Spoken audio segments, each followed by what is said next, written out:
जन आंदोलन में समय लगता है, इसको हम लोगों को स्वीकार करना चाहिए। और ऐसे समय में और भी ज्यादा लगता है कि जब आपके पास कोई मीडिया नहीं है। मैं शुक्रगुजार हूं कि ये जो आंदोलन ईवीएम का पहुंचा है, हमारी आवाज दुनिया के कोने तक अगर पहुंची है तो उसके लिए सबसे बड़े जो सहायक हैं, जो जिम्मेदार हैं, वो आप लोग हैं, यानी मीडिया के साथी हैं, जो सोशल मीडिया के साथी। मैं उस मीडिया की बात नहीं कर रहा जो दलाल और गुलाम है, यानी राष्ट्रीय जनहित संघर्ष पार्टी की और उसके राष्ट्रीय अध्यक्ष भानु प्रताप सिंह की अगर आवाज कहीं पहुंची है तो उसका सारा श्रेय आप लोगों को जाता है, आपने पहुंचाया है। इसलिए अभी जैसे आपने बताया कि 30 मई 2019 से जब मोदी सरकार ने दूसरी बार शपथ ली, उस दिन से लगातार हम ईवीएम के खिलाफ आंदोलन कर रहे हैं। जिस समय हमने आंदोलन शुरू किया उस समय कोई कोई व्यक्ति आवाज उठाता था, लेकिन जब हमने आंदोलन लगातार किया, हमने 5 बार जो जंतर मंतर पर प्रदर्शन किया, 4 बार राष्ट्रपति को ज्ञापन भी दिया और हमने डेमोन्स्ट्रेशन करके दिखाया किस तरह से ईवीएम में गड़बड़ी होती है, वीवीपैट तक में जो गड़बड़ी होती है, सब मैनिपुलेशन होती है, हर चीज हमने बताई। तो धीरे धीरे लोगों में उसके प्रति जागरूकता बढ़ी। उसके बाद स्थिति यह आई कि कुछ समय पहले हर तीसरा आदमी ईवीएम के विषय में बोलने लगा। और आज इस समय जब मैं आपसे बात कह रहा हूं, आपसे बात कर रहा हूं, इस समय हर दूसरा आदमी ईवीएम पर सवाल खड़ा कर रहा है। तो जन आंदोलन बढ़ते बढ़ते आज यहां तक पहुंचा है और मुझे उम्मीद है कि अब हम परसों यानी 17 मार्च 2022 को हम 2 बजे जो हमारी प्रेस कॉन्फ्रेंस होने जा रही है, उसमें हम ईवीएम के खिलाफ एक व्यापक जन आंदोलन की शुरुआत हम करने जा रहे हैं। और विश्वास रखिए कि अब यह आंदोलन तब तक चलेगा जब तक हम बिल्कुल जड़ से ईवीएम को इस देश की चुनावी प्रक्रिया से उखाड़ के नहीं फेंक देंगे। राष्ट्रीय जनहित संघर्ष पार्टी और मैं उसका राष्ट्रीय अध्यक्ष, हमारी पूरी टीम अब तब तक चैन से नहीं बैठेगी जब तक हम ईवीएम को पूरी तरह से खत्म नहीं कर देंगे और बैलेट पेपर से चुनाव शुरू नहीं हो जाएगा। आप भी आएंगे, आप सबको भी इनविटेशन हम लोगों ने भेजा है, आप सब पहुंचेंगे 17 तारीख को, देखेंगे जबरदस्त तरीके से हम खुलासा करेंगे कैसे किस किस स्तर पर यह लड़ाई लड़ेंगे, सबके सामने आएगा। मैं एक चीज आपको देखिए बता दूं, हम हवा में कहने वाली बात नहीं है। ये देखिए, ये एक पेपर है, जब हमने शुरू किया था मैंने ये पेपर उस समय लिखा था, ये देखें आप, और मैंने बहुत सीधे सीधे लिखा है, आजादी की दूसरी लड़ाई। लोग तो अब कह रहे हैं, मैंने उसी समय कहा था कि आजादी की दूसरी लड़ाई। और ये पेपर, इस पेपर में इधर से लेके इधर तक आप देखें, ये पेपर जो है हम जिस समय आंदोलन कर रहे थे, ये उस दौरान का है जब 26 नवंबर 2019 को संविधान दिवस के अवसर पर हमने चौथी या 5वीं बार हमने प्रदर्शन किया था। उस समय की डेट इसमें है, जबकि इससे पहले हम चार आंदोलन प्रदर्शन जो है हम कर चुके थे जंतर मंतर पर, जो बहुत लोगों ने देखा। तो हम तब से कर रहे हैं और इसमें मैंने पूरी डिटेल, ऐसा नहीं कि हवा में है, मैंने पूरे सबूत दिए हैं। इसमें बताया है कि जो बीजेपी की हालत इतनी बुरी एकाएक कैसे आ जाती है, वो इसमें मैंने सारी चीजें बताई हैं। जो आरटीआई के आंकड़े हैं वो बताए हैं मैंने, चाहे वो जो 20 लाख ईवीएम के गायब होने का है, चाहे द क्विंट द्वारा जो लिखे गए उनका है, चाहे जो 373 लोकसभा सीटों पर किस तरह से 8,000 से 18,000 वोटें कम या ज्यादा थी, वो सारी चीजें दी। इसके अलावा जो मैंने बहुत डिमांड की, वो डिमांड की क्या होना चाहिए, केवल ईवीएम में हटना चाहिए, उसके अलावा भी जो क्या सुधार होने चाहिए, वो सारी चीज मैंने इसमें लिखी है। ये सब कुछ है, उसके लिए हम लोगों ने काम किया और कर रहे हैं और बड़े पैमाने पर अब होगा, ईवीएम को खत्म करवाएंगे। लेकिन भानु प्रताप जी, सवाल यह है कि आप तो खैर ईवीएम को लेकर के काफी पुरानी लड़ाई लड़ रहे हैं और आपने, जैसे कि आप ये दिखा रहे हैं, जो ये पोस्टर है जो आप दिखा रहे हैं, काफी पुराना भी दिख रहा है, इसके अंदर डेट भी मेंशन है। लेकिन सवाल ये उठ रहा है कि आप तो बहुत पुराने से जब ये कर रहे हैं, आंदोलन कर रहे हैं, तो उसमें सफलताएं कितनी मिली है सर आपको? नहीं, देखिए मैंने आपको बताया ना सोनू जी, जो जन आंदोलन है इसमें समय लगता है। जन आंदोलन में आप देखें कि जब हमने पहले ईवीएम के विषय में आवाज उठाई, उसके बाद में आप देखेंगे कि 2019 में 15 दिसंबर को एक आंदोलन शुरू हुआ, जब जामिया मिलिया इस्लामिया में पुलिस ने लोगों को, जो स्टूडेंट्स उनको बर्बरता से पीटा, एक वो आंदोलन चला सीए और एनआरसी का। तो उसके बाद हम सीए एनआरसी में पूरी तरह से बिजी हो गए और पूरे देश में जा जाके लोगों को समझाया कि सीए एनआरसी क्या है, सरकार क्या चाहती है, किस तरह से इस देश के लोगों को नागरिकता के अधिकार को खत्म करके इस देश के लोगों को गुलाम बनाना चाहती है। वो सारी चीजें मैंने पूरे आंकड़ों से, पूरे कानून को साधारण भाषा में लोगों को समझाया। उसके बाद में कोरोना के माध्यम से खत्म हुआ, कोरोना में वो सब कुछ बंद हो गया। देन कोरोना जब खत्म हुआ उसके बाद शुरू हुआ किसान आंदोलन। 26 नवंबर 2020 को किसान आंदोलन शुरू हुआ, और वो किसान आंदोलन पहले ही दिन से उस किसान आंदोलन में हम शामिल रहे और अंत तक रहे और जीते हम। और मैं आपको बताऊं कि जिस दिन किसान आंदोलन में पहले दिन में सिंघू बॉर्डर पर गया था, मैंने उसी समय मंच पर जब मुझे बोलने का मौका दिया तो मैंने कहा था, लोगों से कहा था, किसान आंदोलन जो है ये चल रहा है हमारा, जो कृषि कानून है, ये कृषि कानून इतनी बड़ी समस्या नहीं है, ये वापस होंगे, मुझे विश्वास है कि किसान कृषि कानून वापस होंगे। लेकिन असली समस्या जो है वो सरकार जो इन कानूनों को लाई है उसको उखाड़ के फेंकना जरूरी है, भाजपा को उखाड़ के फेंकना जरूरी है, क्योंकि भाजपा अगर रहेगी तो ये कानून किसी ना किसी रूप में ये सारी दिक्कतें आती रहेंगी। और भाजपा को आप तब तक नहीं उखाड़ सकते जब तक आप ईवीएम के खिलाफ आंदोलन शुरू ना करें। तो मैंने उनसे कहा कि ईवीएम को आप इसमें एक मुद्दे के रूप में शामिल कीजिए, लेकिन उस समय उन्होंने कहा कि अगर हम इसको शामिल करते हैं तो हम पे आरोप लगेगा कि भाई ये राजनीति करने लगे। हालांकि ये उनका अपना सोचना था, पर राजनीति तो हर चीज राजनीति है। हम लड़ किससे रहे? राजनीति से। हम कर क्या रहे हैं? राजनीति कर रहे हैं। हमें जो भी अधिकार मिले कहां से मिल रहे हैं? राजनीति से मिल रहे हैं। तो हर तरफ राजनीति ही राजनीति, तो फिर राजनीति से इतनी घृणा क्यों है, या राजनीति को इतना बुरा क्यों कहा जाता?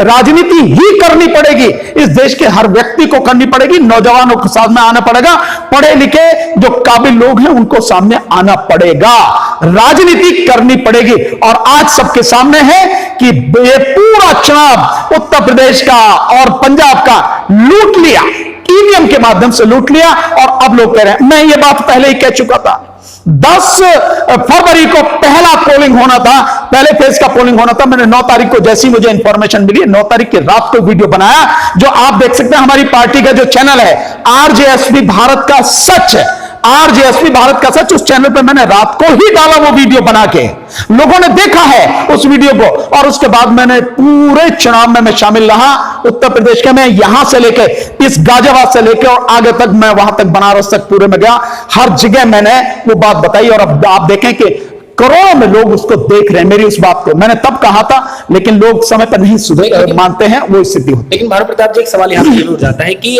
आप जो है सिर्फ बोल रहे हैं कि ईवीएम में गड़बड़ी हो रही है, लेकिन लोगों का सवाल ये भी आ रहा है, जब मैं बातचीत करता हूँ तो लोग कमेंट ये करते हैं कि इसका कभी लाइव मतलब डेमो करके क्यों नहीं दिखाया जाता, कि मतलब वोट दे किसी। निश्चित रूप से हम डेमो करके दिखाएंगे, निश्चित रूप से, केवल आपको नहीं, इस देश की हर अदालत को दिखाएंगे।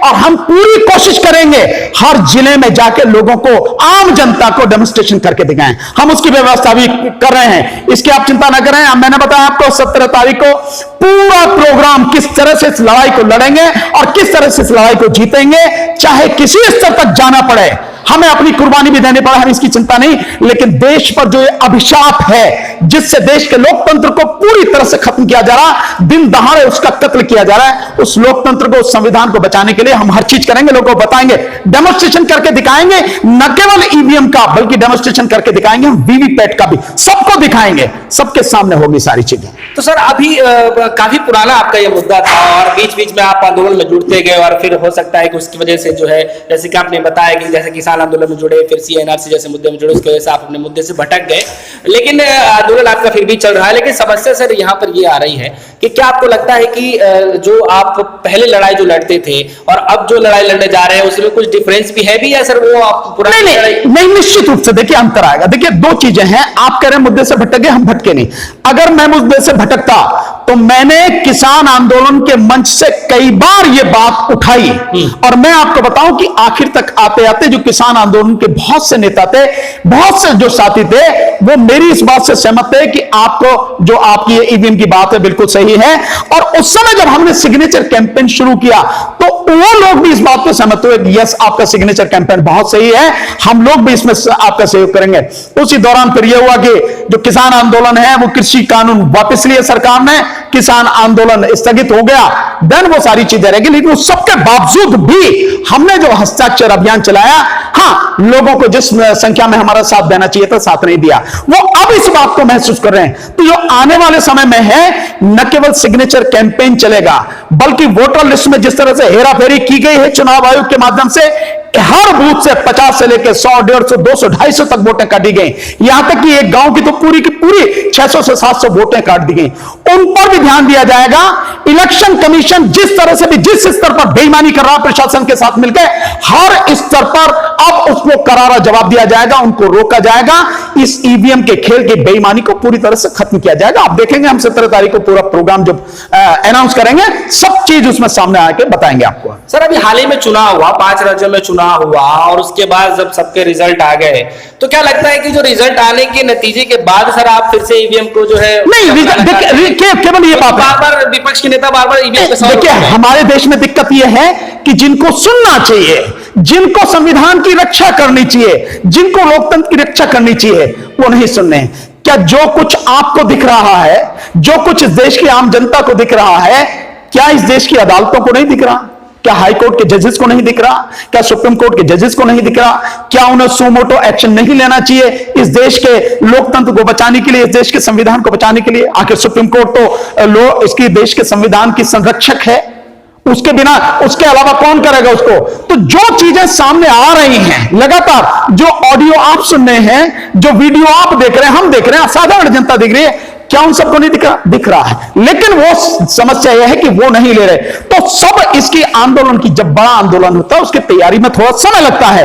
ये चुटकी बजाते सारी चीजें नहीं होती कि ये बजाई और ये हो गया, ऐसा नहीं होता है। जब पूरे बड़े पैमाने पर आंदोलन होता है, जन आंदोलन हुआ, बल्कि क्रांति, जो माननीय अखिलेश यादव जी ने कहा है कि क्रांति की जरूरत है, क्रांति ही होगी, अब क्रांति ही की जाएगी, उसी के लिए सारी तैयारी होगी। इसमें समय लगता है, क्योंकि ऐसा नहीं, ये केवल जल्दबाजी में कोई कदम नहीं उठाया जा सकता। हर पहलू को देखना होगा, इसके संवैधानिक पहलू को देखना है, इसके कानूनी पहलू को देखना है, इसके प्रजातांत्रिक जनतांत्रिक पहलू को देखना है, लोगों को कैसे बात अपनी पहुंचानी है, लोगों को कैसे जोड़ना है, लोगों को कैसे जिम्मेदारी देनी है, किस तरह से होगा कार्यक्रम, कैसे जो है मतलब पेपर वर्क कैसे होगा, मीडिया के जो साथी हैं उनका कैसे सहयोग लिया जाएगा, हर स्तर पर हर चीज। और जो भिन्न भिन्न पार्टियां हैं, उन सभी पार्टियों को, जो भिन्न भिन्न संगठन है, सामाजिक संगठन है, और जिस तरह से सामाजिक कार्यकर्ता है, उनको कैसे साथ में लिया जाएगा, एक बड़ी रूपरेखा के तहत यह सारा काम किया जाएगा। इसमें टाइम लगेगा, लेकिन मैं आपको विश्वास दिलाता हूं, कोई फर्क नहीं पड़ता कि कल शपथ ले लो या कुछ ले लो, इससे फर्क नहीं पड़ता। जिस दिन इस देश की अदालत की समझ में आ जाएगी, उस दिन एक झटके में ये साफ हो जाना, ये शपथ वपथ सब धरी रह जाती हैं सारी चीजें, इनका कोई मतलब नहीं। लड़ाई तरीके से लड़ी जाए ताकि जीती जा सके, वो महत्वपूर्ण है। तो सर क्या ये मान लिया जाए कि जो हाल ही में चुनाव हुए हैं और उसके जो नतीजे आए हैं उससे आप संतुष्ट नहीं हैं? नहीं, संतुष्टि का मतलब नहीं है।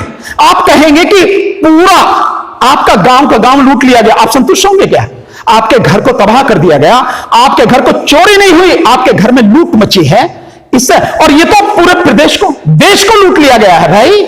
देश में सरकार गुंडागर्दी के दम पे, प्रशासनिक गुंडागर्दी के दम पर, जो कैंडिडेट हार रहे हैं बीजेपी के, उन्हें गुंडागर्दी के दम पर कलेक्टर्स ने, जो चीफ सेक्रेटरी है उसके कहने पर जिताया है। ये क्या है? ये गुंडागर्दी? क्या ये लोकतंत्र है? ये लोकतंत्र की सरेआम हत्या नहीं है? उन अधिकारियों द्वारा जो उसी देश की पब्लिक के टैक्स पेयर के पैसे से जिनकी रोजी रोटी चलती है, जो उसके पैसे से जिनको तनख्वाह मिलती है, उन्हीं के द्वारा इसकी हत्या की जा रही है।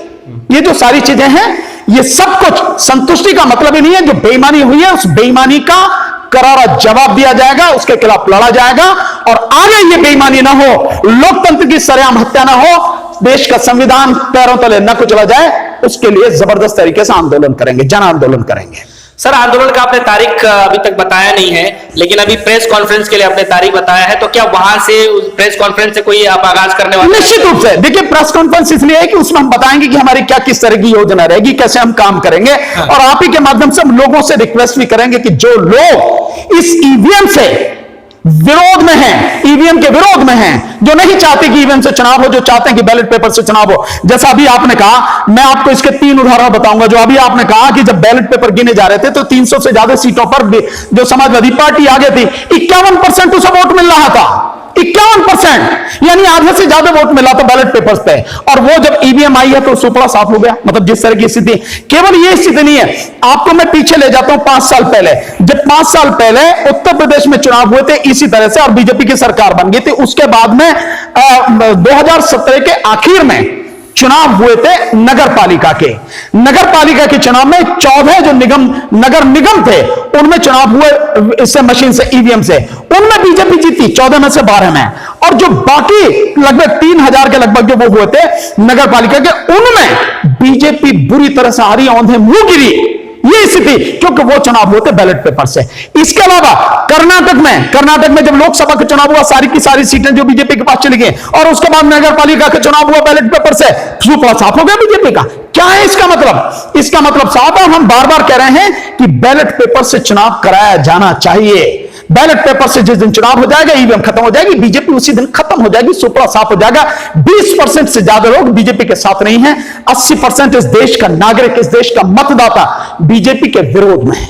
चलिए, बहुत बहुत शुक्रिया।